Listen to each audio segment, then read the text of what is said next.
Moitas destas actividades están destinadas ou están pensadas para as persoas prescriptoras para que tamén entendan que significa cando se apoia a entidades de economía social, que non simplemente se apoia a empresas, que senón se apoia o arraigo no territorio, o emprego de calidade e a igualdade de xénero. Para ver cales son as dificultades, os retos, pero tamén cales son os éxitos que tuvemos durante todos estes anos, é polo que nos juntamos hoxe aquí.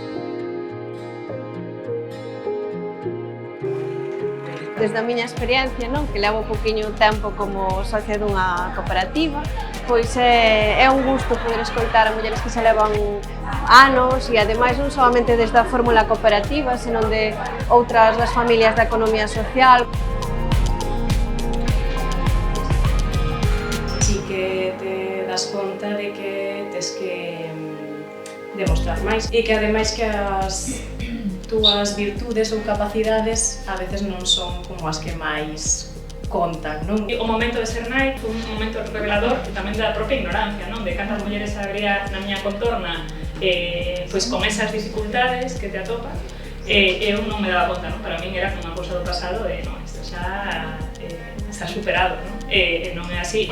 Non só temos a carga mental de cuidados na nosa vida persoal, sino tamén dos cuidados na propia organización, non? Que asegura o benestar do colectivo, esa cohesión grupal. Estes espazos son moi positivos para darnos como un alivio, non? Unha saída cara fora, poder atoparnos con outras mulleres e ver como elas están resolvendo esa vida, dupla vida empresarial, persoal, que para as mulleres é totalmente indisoluble. Na nosa cooperativa somos 3 mulleres, as 3 conciliamos con cargas de cuidados por arriba e por abaixo, ou por abaixo.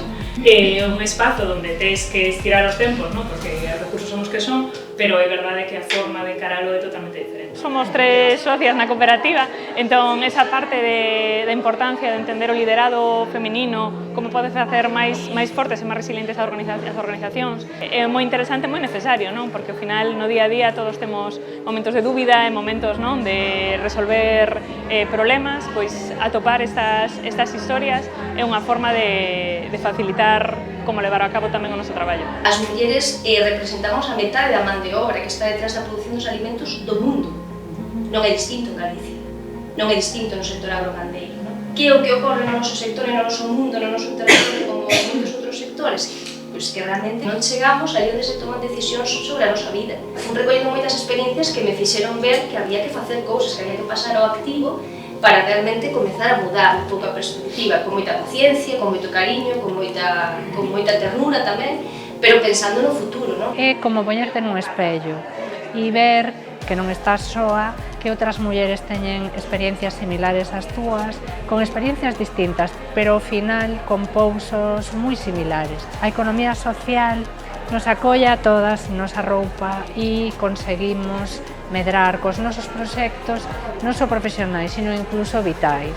Entón, a verdade que foi toda unha experiencia. Penso que son necesarias este tipo de actividades para tomar nota deses consellos e tamén de xuntas facer piña, non? E enfrentarnos a eses retos que nos temos como mulleres. É un placer e case unha obriga, non? Para poder crear un impacto positivo no máximo valor posible. E pelexear cada un desde o seu ámbito e todas xuntas para conseguir que outras mulleres tamén coñezan a economía social e a vexan tamén como unha oportunidade para medrar como nos pasou a nós.